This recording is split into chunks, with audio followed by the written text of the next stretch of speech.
The book of Job.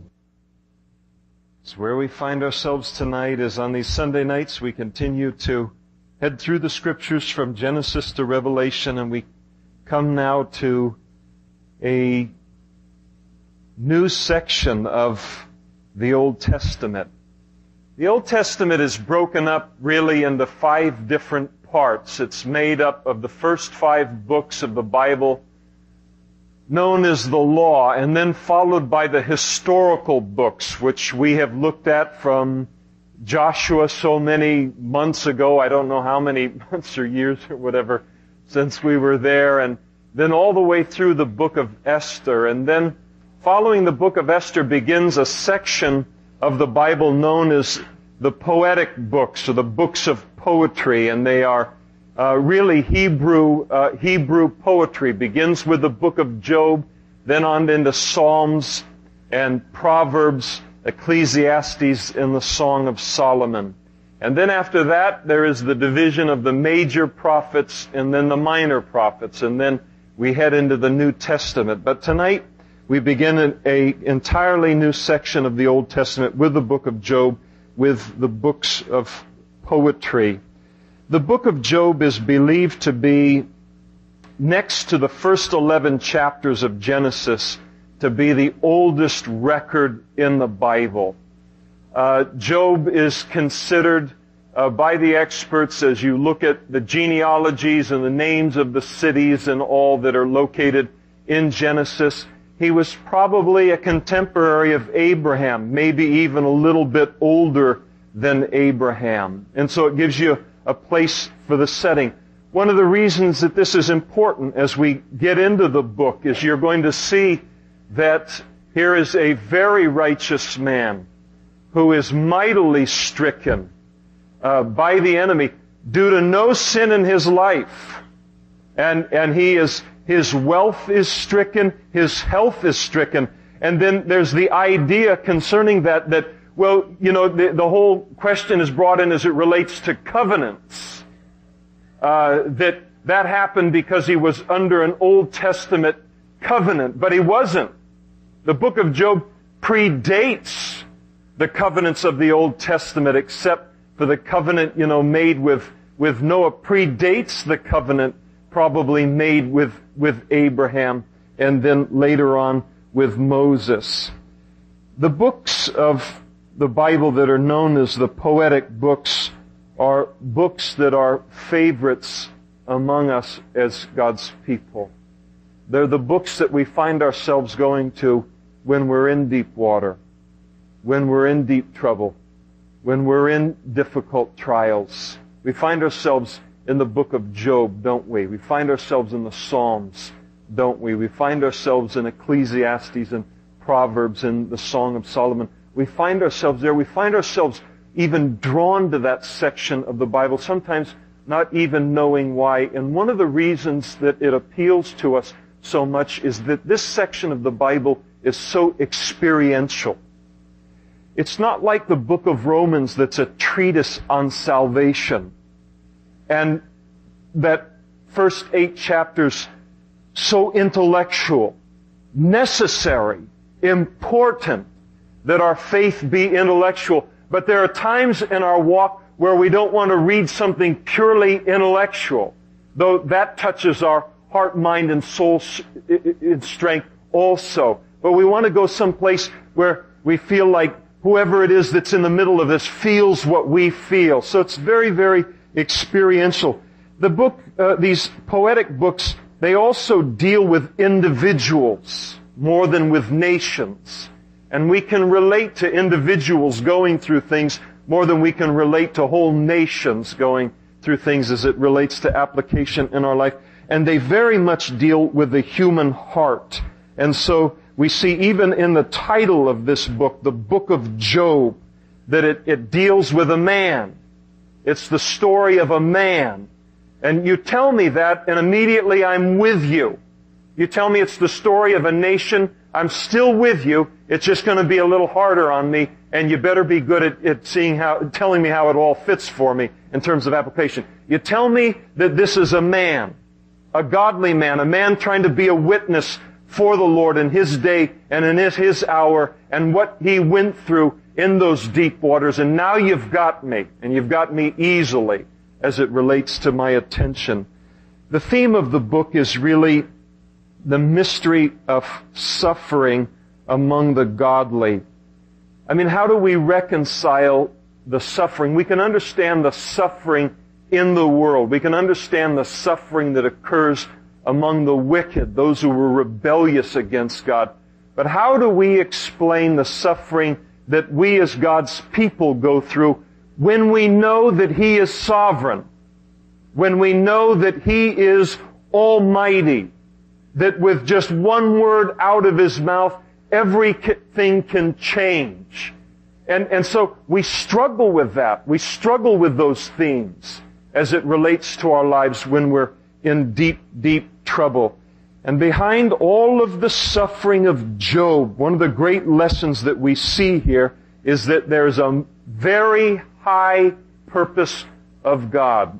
One of the things that the book of Job does for me, we're going to get into it in just a minute, but one of the things that it does for me is it helps me realize that the most important thing in life and the most important thing concerning my life is not my comfort. It is not my happiness. It makes me realize the great context that I live my life in. And the context that I live my life in is far bigger than just Modesto, bless the Lord.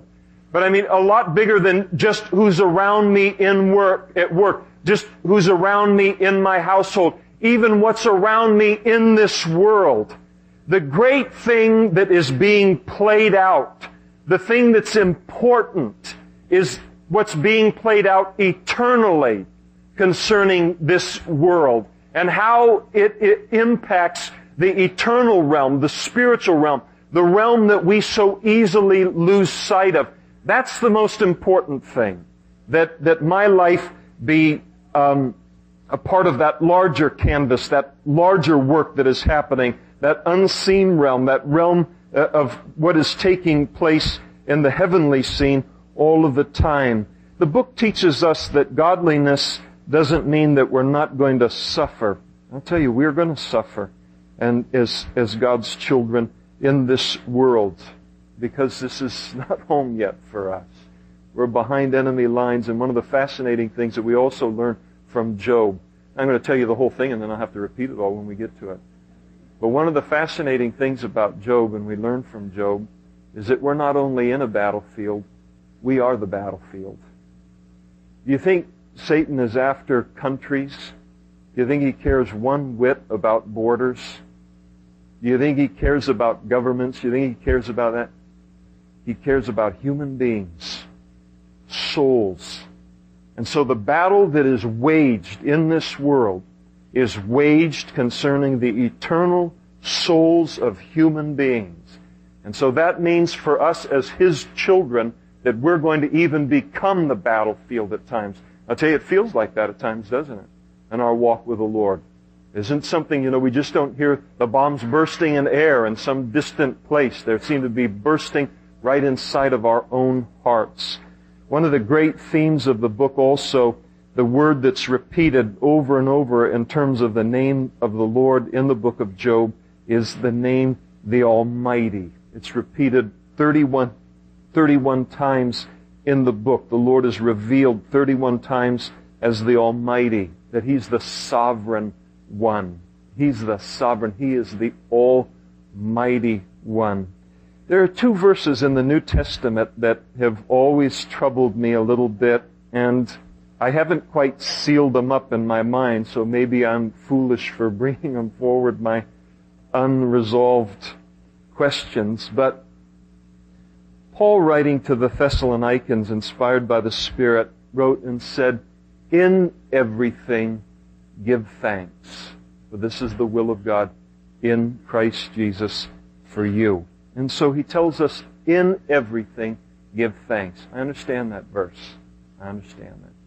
That in everything, no matter how bad things are, no matter how terrible things are, that in that circumstance and in that situation, There's something to be thankful for. But there's a verse that has always troubled me, and it's in the book of Ephesians. I'll read it to you, Ephesians 5:20. And God writes to the church at Ephesus there, and He says, giving thanks always for all things to God the Father in the name of our Lord Jesus Christ. Well, I understand the commentaries when they come forth and they say, well, we really can't give thanks for all things. Can we give thanks for the devil? We give thanks for the fall of man. And so I understand all of that. But I wonder at the same time, as I've struggled with that verse as it relates to my life, if there isn't a higher level of spirituality that we cop out on as it relates to interpreting that in that way. I know that that verse has to have some boundaries. But I think that many times the reason that we can't give thanks to God for all things in our life is a failure, really, as it relates to faith and seeing Him as big as He is and as in control as He is of different things. I think that so often, I'm in the middle of trials or in the middle of warfare, some circumstance, and, I'm sitting in there saying, well, Lord, I can give thanks in this, but there's no way I can give thanks for this. No way. Never. Never. You'll never convince me that I could ever give thanks for this. Then you get out of it. A week later, 2 months later, 2 years later, you look back and you say, Lord, if I'd have had enough faith, if I'd have seen it as clearly as I ought to have, I'd have seen that I could have given thanks for all things, even in the middle of that. And so often it's just because in the middle of the trials, we see the picture so small. The picture is so much bigger. This book is given to encourage us in trials, to give us needed perspective in the middle of trials, because the first thing we lose in trials is perspective. It's the first thing I lose. Loss of perspective. I have to run to the Bible to regain perspective, because I lose it so quickly. How much comfort this book has given to God's people over the years. What God has produced through this book. And you look at Job, and we're just about to head into it. But you look at Job, and in the middle of that trial, for the 6 months or so that he was in it, in its deepest part, he could have never, this could not be worth,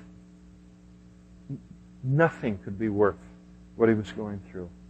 And yet, there was a great battle being waged in heaven as it relates to him. And then there was going to be him as a source of comfort to God's people all the way through this age and on into the next age, because heaven and earth is going to pass away, but God's Word is never going to pass away. So beginning in chapter 1, verse 1, there was a man in the land of Uz, and that's believed to be in the area of northern Arabia somewhere, whose name was Job. And that man was blameless, and he was upright, one who feared God and shunned evil and lacked faith. That's not what it says, does it? It says 4 things about him. He was blameless, no hypocrisy in his life. Nobody could come against him and say, this guy says one thing, but his life is a different thing. Nobody could bring blame against him. He was blameless.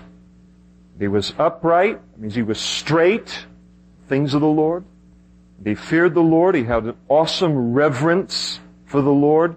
And the result of that, he shunned evil. He turned away from evil. So we're introduced to Job, and we learn a little bit about his character. Now we learn about his family. And 7 sons and 3 daughters were born to him. Blessed. A big family in those days, that was considered a blessing. 10 children today. You feel like Ma and Pa Kettle, but, not too many people have 10 kids anymore. And I don't know that, whatever as it relates to that. But in that day and in that culture, have a big family, that was in your mind, that was a sign of being blessed by the Lord, a fruitful womb. And also his possessions were 7,000 sheep. Now, if you had 2 sheep, you were a rich man. Now, in those days, they didn't have bank accounts like we do. You got your IRAs and you got your T-bills and all this stuff. Your wealth was in material possessions. And so you get an idea. This guy had 7,000 sheep, 3,000 camels. If you had one of those, that's like a vet. I mean, you were set. 500 yoke of oxen, 500 female donkeys, and a very large household. So that this man was the greatest of all of the people of the East. And so here he is, the greatest in terms of family, in terms of material possessions. And yet, in just a few moments, he's going to lose it all in 1 second. You and I cannot own enough things to be secure in things.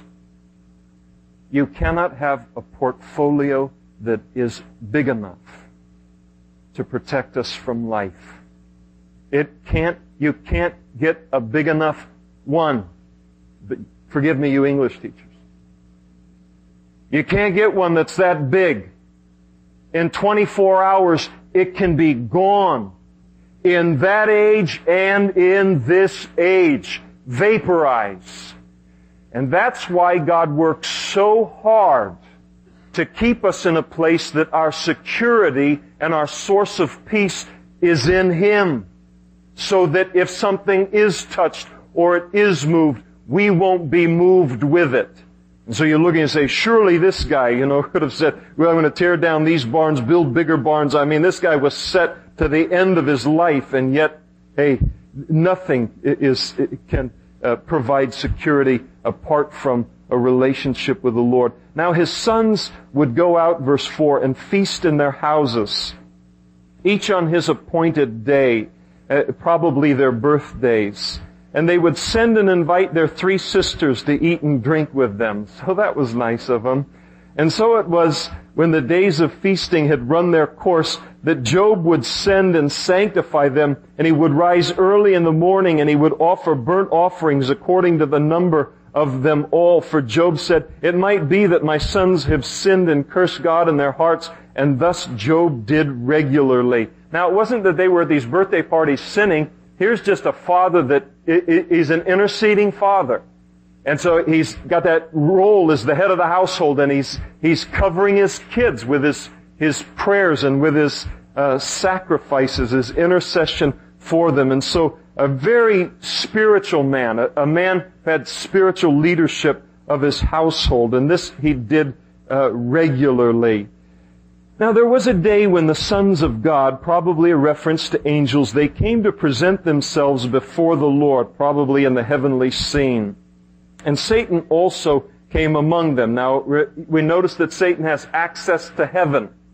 And he still has access to heaven. We're told that he's not going to be cast out as the accuser of the brethren until the middle of the tribulation period. Then he's going to be cast out, the one, we're told in Revelation 12, the accuser of the brethren, who accused them before our God day and night. He's been cast down. So Satan is going to be cast down at that time. But now he has access to the heavenly scene, and what does he do when he's up there? He brings accusation against you and me. That's what he does. Now imagine that he would have something to accuse us of.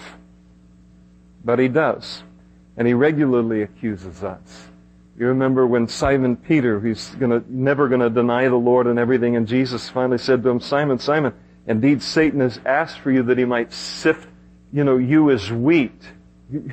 He asked for me by name? Social Security? He asked for me by name? It's a heavy thing. Satan learns your name. But Jesus said, but I've prayed for you that your faith should not fail. You'll fail, but your faith won't fail. And when you've returned to me, strengthen your brethren. And so he asks for us. And if you have the character of a Job, if we're going to live contrary to the mores of this world, we're going to gain the devil's attention. Just the way that it is. He's going to notice us just the way that he noticed Job. So he comes in before the Lord, and the Lord said to Satan, where do you come from? What you been doing? Like he didn't know. And Satan answered the Lord and said, well, from going to and fro on the earth, from walking back and forth on it. So that's what he does. He just hangs out and kind of walks back and forth and finding something to accuse the brethren of, and then heads up to accuse them. Now, it's fascinating to me that, Peter takes the same imagery when he talks about the fact that Satan walks about as a roaring lion. Probably takes it from the book of Job, seeking whom he might devour. So that's that idea that he's walking around. Notice that Satan can really only be one place at a time. He's not everywhere all at once. And I think that's important to understand about Satan. Now, Satan is more powerful than you and I individually apart from the Lord. He's nothing compared to our Lord. That's comparing the finite with the infinite. And that means, you're a cigarette butt in an ashtray. You're nothing. Just nothing. The finite cannot be compared to the infinite. And he is finite. He can only be one place at one time, even when he's strolling on the earth. So sometimes, a person will say, well, the devil's really attacking me. Maybe. But, he might be more involved with Billy Graham. I don't know. If he's going to be one place at one time, probably just a demonic realm that's attacking us. So he comes forth. He's been walking to and fro on the earth. And then the Lord said to Satan, have you considered my servant Job, that there is none like him on the earth? And now here's God's assessment. A blameless and upright man, one who fears God and shuns evil. And I like this because God gets to kind of brag about Job a little bit, kind of gets to pull the picture out of his wallet for the devil. And it's nice for a dad to have a few of those, to be able to do that with. And he's obviously, his heart is blessed by Job, and that's his assessment. And notice what Satan does. So Satan answered the Lord, and he says, does Job fear God for nothing? You made a hedge around him, around his household, and around all that he has on every side. Oh. How did you discover that, Satan? Because I tried to attack him on every side and discovered a hedge there. Tried to attack him first personally, and then attack him through his friends, and attack him around his household and all I ran into is this wall that you put around him. And you've blessed the work of his hands, and his possessions have increased in the land. And so here he says, yeah, I've noticed him, and I've attacked him, not just noticed him, but attacked him. And so here we see now this larger context that we live our lives in, this eternal context of how God sees it, and this work of the enemy. And then Satan gives his accusation concerning the devil, and he says, now stretch out your hand and touch all that he has, and he will surely curse you to your face. And so the Lord said to Satan, behold, all that he has is in your power, only don't lay a hand on his person. And then Satan went out from the presence of the Lord. Satan had a simple thing. His accusation was this: Job doesn't love you. The only reason he follows you, the only reason he, has this relationship with you, is because what you give him. You take away what you give him. You take away the blessings in his life of a physical nature, and you leave him only with the blessing of a personal relationship with you, and he's going to curse you right to your face. That's the accusation of the enemy. Now, he doesn't make it foolishly. He makes it because it's true of a lot of people. How many people, when the material things are taken away, and then what do they curse God over that? They're angry with God over that. And what does that reveal? They had a relationship with the blessings of God, didn't have a relationship with God, or it wasn't very deep. And so here's this accusation, but he figures that everybody is that way. Take away their material blessings, and you can imagine if somebody comes up to me concerning one of my two daughters and says, well, of course they, hang out with you and they say they love you. You give them blessings.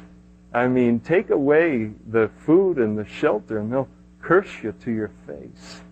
And what if that was true of our children? See, he's making an accusation not just against Job, but he's making it against God. You have to buy your friends. You have to buy your children's loyalty.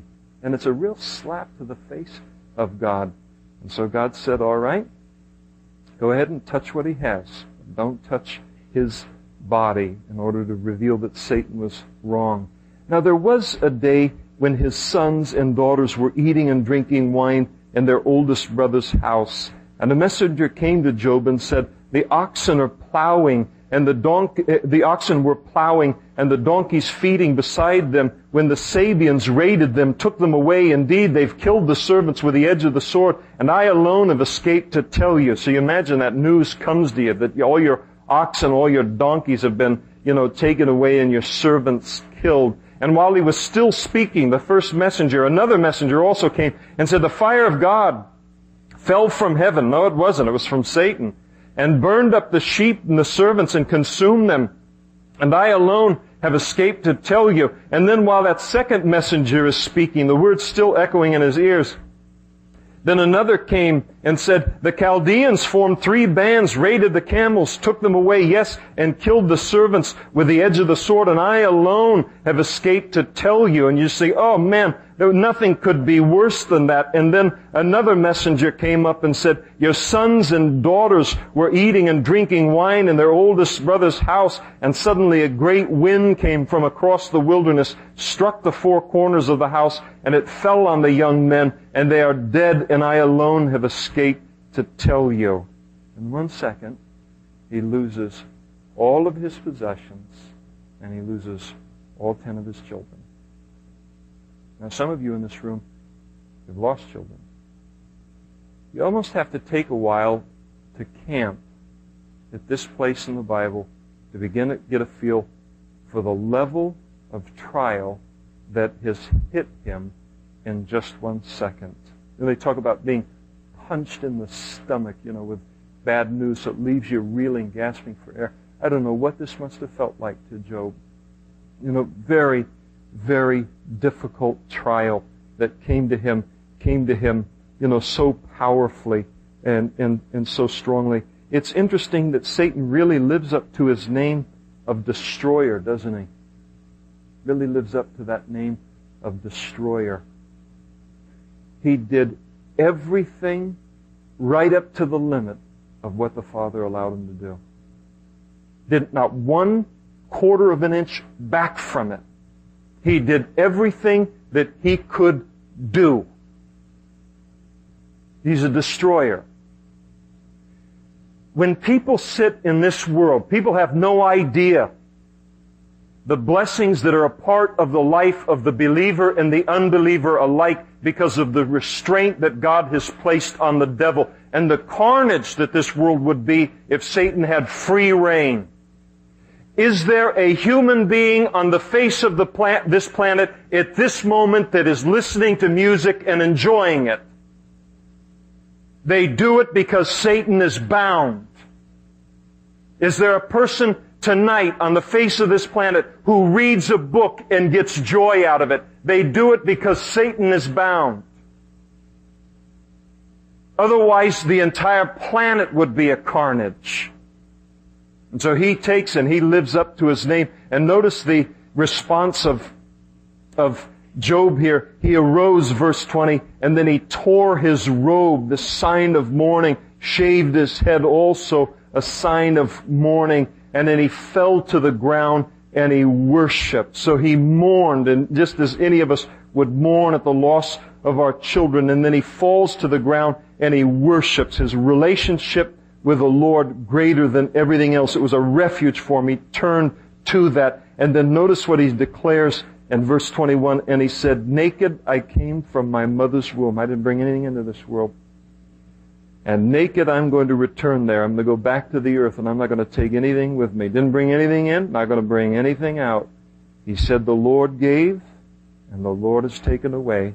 Blessed be the name of the Lord. Repeats the Lord's name 3 times. Just these couple of short sentences. He recognized that all that he had was from the Lord. Interesting, isn't it? Satan completely misread this guy. He thought this guy would curse God. He doesn't. He blessed the Lord. He blessed the Lord.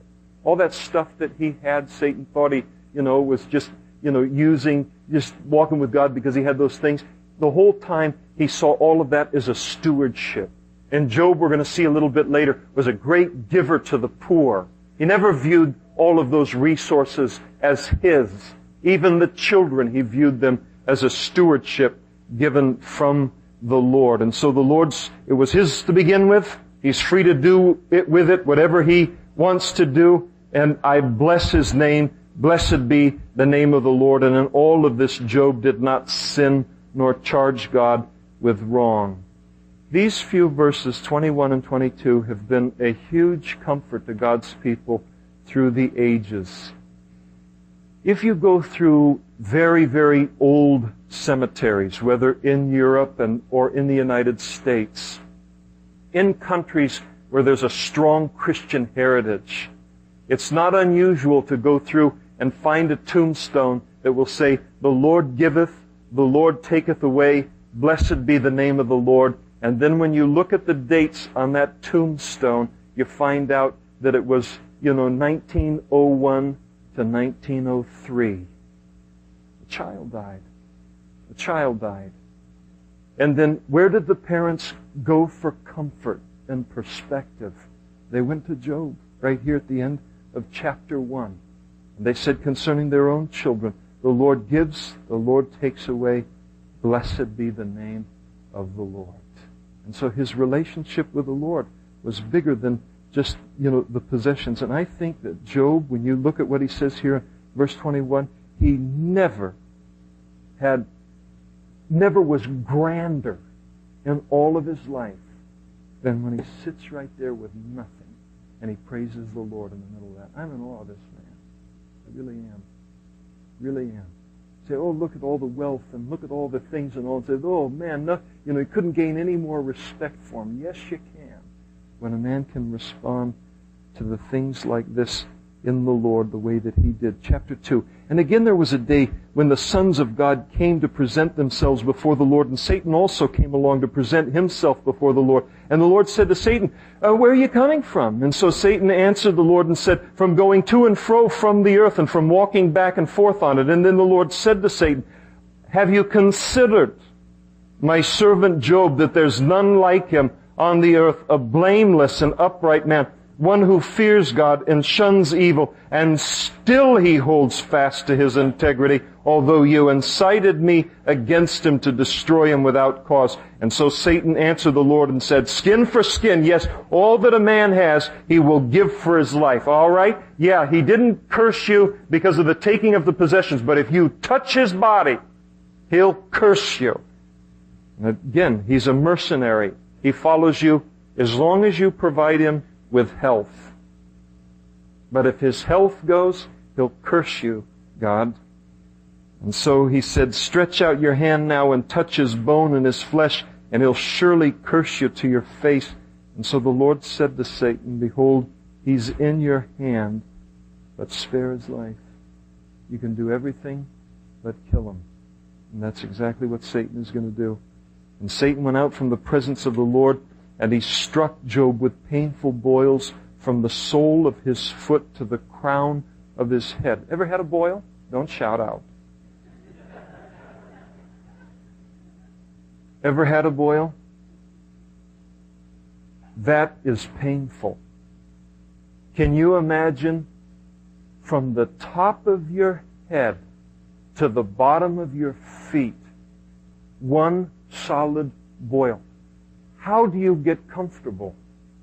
There's no position of comfort in that condition. Excruciatingly painful. And notice in verse 8 that he took for himself a broken piece of pottery, a potsherd with which to scrape himself while he sat in the midst of the ashes. And so we don't know, maybe he's down by the dump now where they burn the things in the area that he's in. Or maybe there's just the oozing of the boils and he's just got the ashes on him, to try and dry the thing. And then, the only ease is just to kind of scrape himself with the potsherd. I mean, just overnight, the most powerful man in that part of the world. And then now here he is in this condition, absolutely unrecognizable, to provide you and I with comfort, to provide you and I with perspective.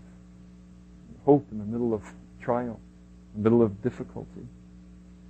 And then his wife said to him, "Do you still hold to your integrity? Curse God and die." Well, that's a perky little wife for you, isn't it?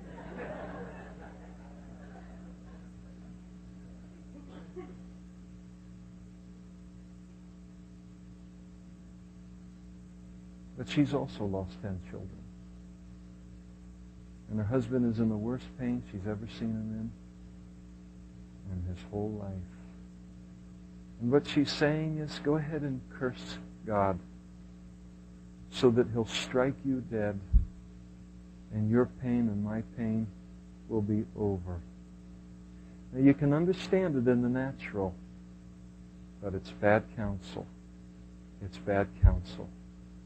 She's encouraging him to turn from his integrity when he needed encouragement in his integrity with the Lord. This guy needed some encouragement at this particular point in time. And so she's just saying, I'd rather see you dead than to see you suffering. But wrong counsel, because she's calling on him to abandon his faith. And notice what he does. Is that, not only am I in this trial, but now I've got to rebuke you. He says to her, "You speak as one of the foolish women speaks. Shall we indeed accept good from God, and shall we not accept adversity? And in all of these things, Job did not sin with his lips." Amazing man. Now, when Job's 3 friends heard of all of his adversity that had come upon him, each one came from his own place. They heard about his problems. Eliphaz, Bildad, and Zophar. For they had made an appointment together to come and mourn with Job and to comfort him. That's what they came. Their idea was to come and encourage him and to mourn with him and to comfort him. That was the idea at the beginning. There's not going to be much of any of that to him, but that's what they planned on being. And when they raised their eyes from afar and they didn't recognize him, he's unrecognizable, and they lifted up their voices and wept.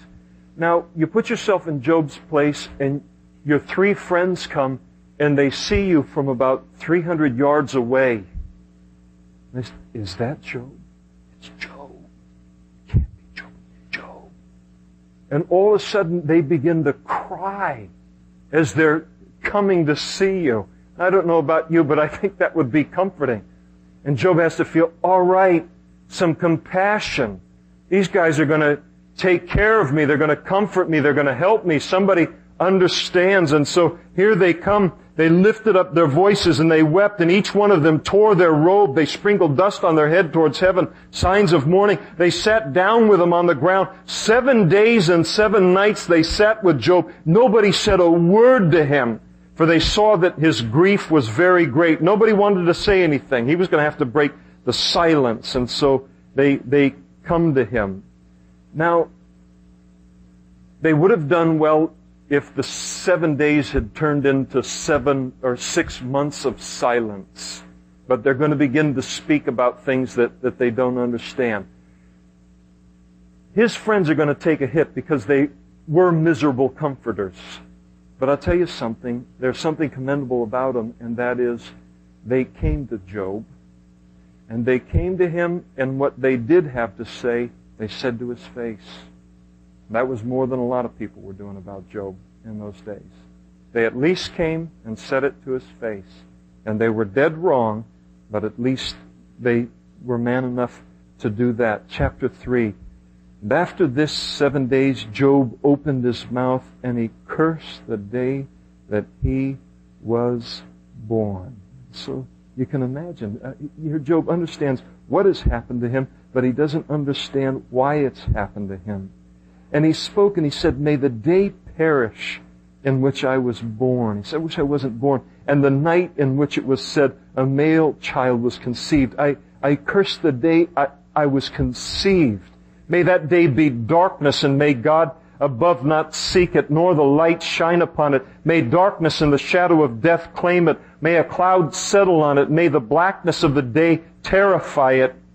As for that day, may darkness seize it, and May it not be included among the days of the year. May it not come into the number of the months. Oh, may that night be barren, no conception. May no joyful shout come into it. May those curse it who curse the day, those who are ready to arouse Leviathan. May the stars of its morning be dark, and may it look for light, but have none, and not see the dawning of the day, because it did not shut up the doors of my mother's womb, nor hide sorrow from my eyes. Why didn't I die at birth? Why didn't I perish when I came from the womb? Why wasn't I stillborn? Now, this isn't a guy waxing eloquent. He feels this. Why was I even born? Why did I have to be born to this? Why was I conceived? Why wasn't I stillborn? That's the depth of the trial that he's in. Sometimes we find ourselves in that place. Why did the knees receive me at that birth? Or why the breast that I should nurse? For now I would have lain still and been quiet. I would have been asleep. I wouldn't be going through this if I had been stillborn. And then I would have been at rest with kings and the counselors of the earth who built ruins for themselves, or with princes who had gold, who filled their houses with silver. I'd be dead with them. Or why was I not hidden like a stillborn child? In other words, not seeing the light of day, like infants who never saw the light.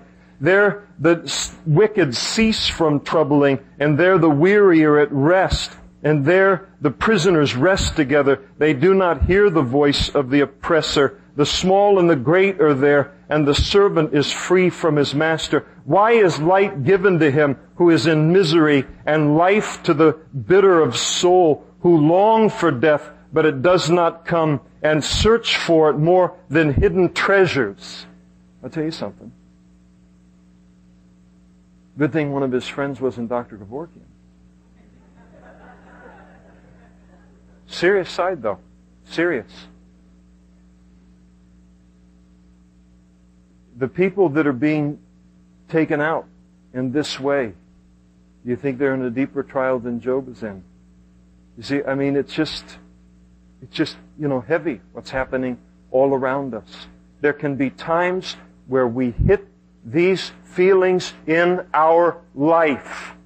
And what's needed is godly perspective, and not someone coming along and making an easy way out in what looks the easiest. And he said, those who rejoice exceedingly and are glad when they can find the grave. Why is light given to a man whose way is hidden, and whom God has hedged in? For my sighing comes before I eat, and my groanings pour out like water. For the thing I greatly feared has come upon me, and what I dreaded has happened to me, and I am not at ease, nor am I quiet. I have no rest for trouble that comes. So he asks the question over and over again in this section, why? Why? Why? The problem is that when we're in these kinds of trials, and we're asking why, if God reveals the reason why, then the trial is lost. It ceases to be something that builds faith and godly character in my life. And one of the hardest things we deal with in life is not just the trials that we find ourselves in as God's people, but then when God is silent in those trials. That's the hardest. But many times if He speaks up and reveals the reason why, then the advantage of the trial's lost. The reason is saved for an appointed time. So He cries out, and it's interesting in verse 25, the thing that I greatly feared has come upon me, and what I dreaded has happened to me. I remember watching a faith teacher on television teach from that particular passage, and he was railing on the faith of Job.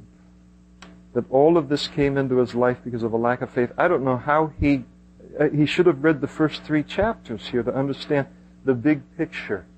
But it was his lack of faith in all of this. And I just, took and changed the channel and didn't know what to do with it in my heart, because to me, Job is he's one of the mountaintops in the Bible. and to imagine that I would, degrade his faith and say it was his lack of faith that caused all of this to come into his life. Well, Job has spoken these words concerning his trial, and then Eliphaz, probably the oldest of the comforters, decides that he's going to make an attempt now to comfort Job. Then Eliphaz, chapter 4, verse 1, the Temanite answered and said, "If one attempts a word with you, will you become weary? But who can withhold himself from speaking?" And I just, so insensitive. He waits 7 days to say something, and then the guy says, in effect, can somebody else get a word in here edgewise? The guy's just lifted up in the pain that he's in. And he said, "Surely you have instructed many. You have strengthened weak hands. Your words have upheld him who was stumbling. You, Job, have strengthened the feeble knees. But now when it comes upon you, you're weary. It touches you and you're troubled. Is not your reverence, your confidence, and the integrity of your ways your hope?" In other words, Job, you could dish it out, couldn't you? When people were in their trial and their difficulties and you pointed them to God, you could do it then, couldn't you? But now, when you're in that place, now you can't take it. I think I'd buy this guy an airline ticket home.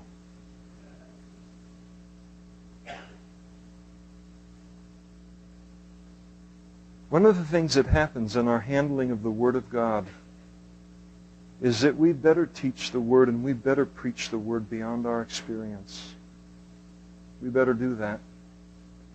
And just because you and I haven't been in the place of Job, perhaps, in that degree, doesn't mean that we can't declare the Word of God with all of the authority that is worthy of that Word, because it stands and it stands. It doesn't stand and fall. It stands and it stands because it's the Word of God. Not just because it's proven itself true in my life. There may be degrees of trials that some of us never experience.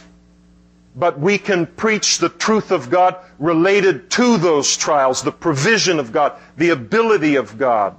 And we need to do that. I'll tell you concerning my life. I experience trials like everyone else. I don't know where they are on the scale. But I preach and point people to God, whether in this kind of an assembly or individually or whatever. And I'll tell you, on the day that I hit a trial, like Job, or a trial that's bigger than I've experienced before, what I will expect from you is the Word of God. Not what you've experienced, but that perspective. And so we preach beyond our experience, knowing that, hey, when we hit that trial, there are a lot of times where I talk with someone and they're in a trial that's unbelievable. And I shudder at the size of it, the magnitude of it. But the Word has to be given with that understanding that if I find myself in their place, that someone needs to give me the Word also. If I'm ever in Job's place, I'm ever on my deathbed someplace, I want somebody to come and tell me the Word of God. Say, "Pastor, you remember when you spoke about death being a butler, being an usher? You spoke about these different things and the victory that's there in Jesus, and now you're in this place. Let me remind you of what we've heard from God's Word," but not in a mocking way. And so he's just making, just terrible. It's like, yeah, you could say it to people in need, but then when you got in that trial, now you don't believe what you said. No, I just needed a little encouragement at the time. Thank you. And so, verse 7, Eliphaz continues and says, "Remember now, whoever perished being innocent, or where were the upright ever cut off?" Job, you're in the condition that you're in because you're not innocent. You're not upright. There's sin in your life. Now you tell this to a man that's lost his 10 children and everything he owns, and he's covered from head to toe with boils. And now you tell him that it's because of sin in his life. But what was God's assessment of him? He was blameless, upright, nothing wrong with him, no sin in his life. But that's going to be the theme of all these comforters, is that the reason that you're in the difficulty that you're in is because of sin in your life. Don't you think that Job agonized over that before they ever broached the subject? Don't you find sometimes where you get into a difficult situation, and the first thing that sometimes our flesh will bring up is, it must be sin in my life. I must be a terrible Christian. I must be the world's worst, and not necessarily. And you don't need someone to come and remind you, of that, or to bring up a false accusation. It wasn't because of sin in his life. He said in verse 8, even as I have seen those who plow iniquity, you've been plowing iniquity, Job, they sow trouble, and sow trouble they reap the same, and by the blast of God they perish. Your children are dead because of your sin, and by the breath of his anger they are consumed. And the roaring of the lion, the voice of the fierce lion, and the teeth of the young lions are broken, speaking of the death of the children. And the old lion perishes for lack of prey, and the cubs of the lioness are scattered. Now a word, he says, this is what he does. He's basing his counsel on experience. I've never seen, in all these situations like this, I've never seen it except it's like this. There's sin as a result of it. And so rather than giving him the word, he's giving him, his philosophy based upon experience. And then he shares a vision with Job. And he said, now a word was secretly brought to me, and my ear received a whisper of it. In disquieting thoughts from the visions of the night, when deep sleep falls on men, fear came upon me and trembling, which made all of my bones shake. And then a spirit passed before my face. The hair on my body stood up, it stood still, but I could not discern its appearance. A form was before my eyes. There was silence, and then I heard a voice saying, he's having this vision, can a mortal be more righteous than God? Can a man be more pure than his Maker? And if he puts no trust in his servants, if he charges his angels with error, how much more those who dwell in houses of clay, whose foundation is in the dust, who are crushed before a moth? They are broken in pieces from morning until evening. They perish forever with no one regarding. Does not their own excellence go away? They die even without wisdom. And so now he says it's not only sin in his life, but now he's going to identify the sin through this vision that he's been given here. And the vision is something out of his own heart.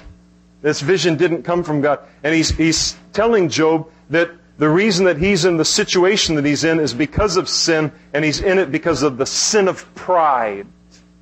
He sees himself as more righteous than God, more pure than his Maker, and he regards his own excellence. False. Job never thought that. He never thought that. We have to be very careful. And I believe in visions and dreams that come from the Lord. But not everything that is declared to be a vision or a dream from the Lord is a vision or dream. Here's a guy who comes with a vision, and it's not of the Lord. It is of his own making in his own heart. I suspect that he, in looking at Job over the years, felt that Job thought he was better than even God. And now when Job finally finds himself in this position of vulnerability, he makes up a vision, doesn't do it on purpose, but something is birthed in his heart that allows him to communicate what he's felt wrongly about Job all of this time. It happens easily when people find themselves in difficult situations. It's amazing what can be said, what people will bring out at that time, the suspicions that they've had, but the suspicions that are so often wrong. He totally misjudged Job completely. And this vision didn't come from the Lord. It came up out of his own mind. He says in chapter 5, call out now. Is there anyone who will answer to you? And to which of the holy ones will you turn? For wrath kills a foolish man, and envy slays a simple one.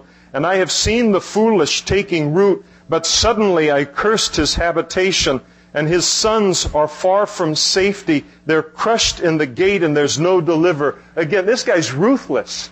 Again, bringing up, your sons are dead because of your sin. It looked good, and then it was, destroyed, your habitation because of sin in your life, because the hungry eat up his harvest, taking it even from the thorns. And a snare snatches their substance, for affliction does not come from the dust, nor does trouble spring from the ground. Yet man is born to trouble as the sparks fly upward, and so we are due to sin. But as for me, he says, this is what I would do, Job. I'd seek God, and to God I would commit my cause, who does great things and unsearchable, marvelous things without number. He gives rain on the earth, and he sends waters on the fields, and he sets on high those who are lowly, and those who mourn are lifted to safety.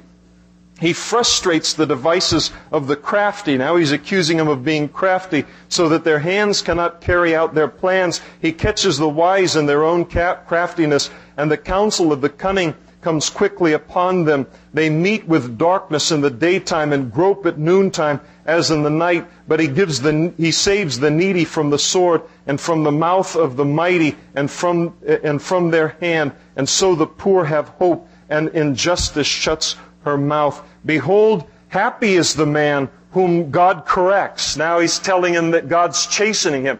This guy he's going through the whole Christian counseling book. He's going to bring everything out in this thing.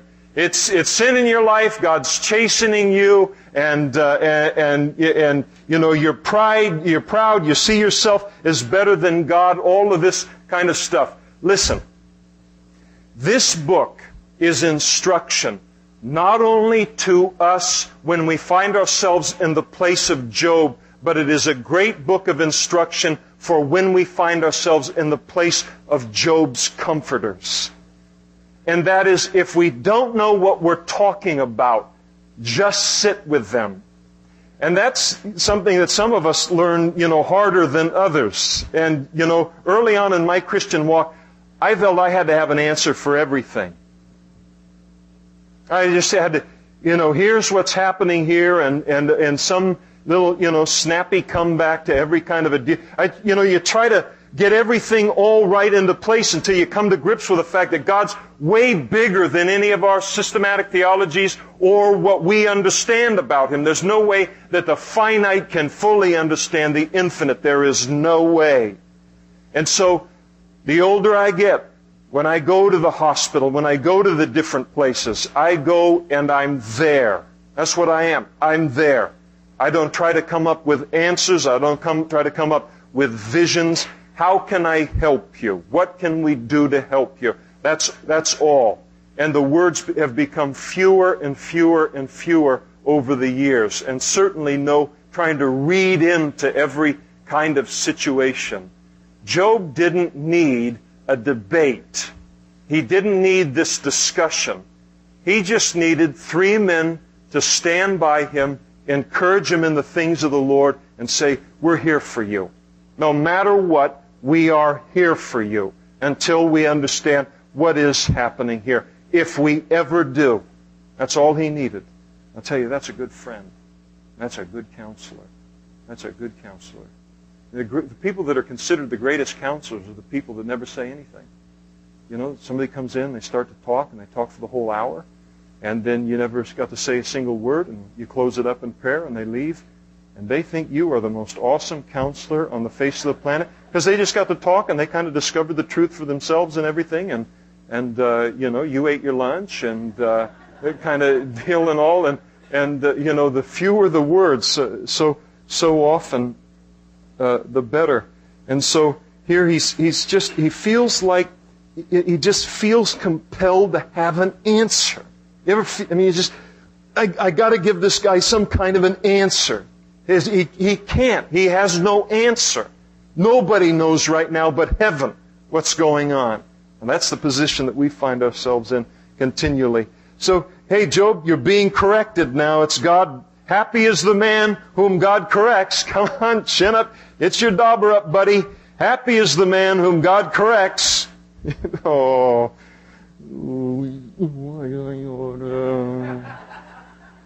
Therefore do not despise the chastening of the Almighty, for He bruises, but He binds up. He wounds, but His hands make whole. He shall deliver you in 6 troubles. Yes, in 7 no evil shall touch you. In famine He shall redeem you from death, and in war from the power of the sword. You shall be hidden from the scourge of the tongue, and you shall not be afraid of destruction when it comes. And you shall laugh at destruction and famine, and you shall not be afraid of the beasts of the earth, for you shall have a covenant with the stones of the field, and the beasts of the field shall be at peace with you, and you shall know that your tent is in peace. You shall visit your habitation and find nothing amiss. You shall also know that your descendants shall be many, and your offspring like the grass of the earth. Thank you for bringing that up again. You shall come to the grave at full age, as a sheaf of grain ripens in its season. Behold, this we have searched out. It's true. Hear it and know for yourself. And so this guy knows how to close an argument here, and yet not a single thing that he said was true. And he's just saying, listen, if you just take and receive the chastening of the Lord, then all of these things will turn around. But the Lord wasn't chastening Job. And so at those times, you can just take a deep Jack LaLanne breath. Inhale, mighty Wurlitzer. Exhale, yes. When we don't know what we're talking about, it's just best not to talk and just to be there. Just to be there, unless we do have God's promises to speak into the situation. And that's what he needed. Again, he didn't need a debate. He needed to be reminded of God's promises. That's all he needed. Job, can I remind you of one promise that God gives his people in this kind of a situation? And you know, it'd be a lot shorter than 2 chapters, and it would have helped Job an awful lot.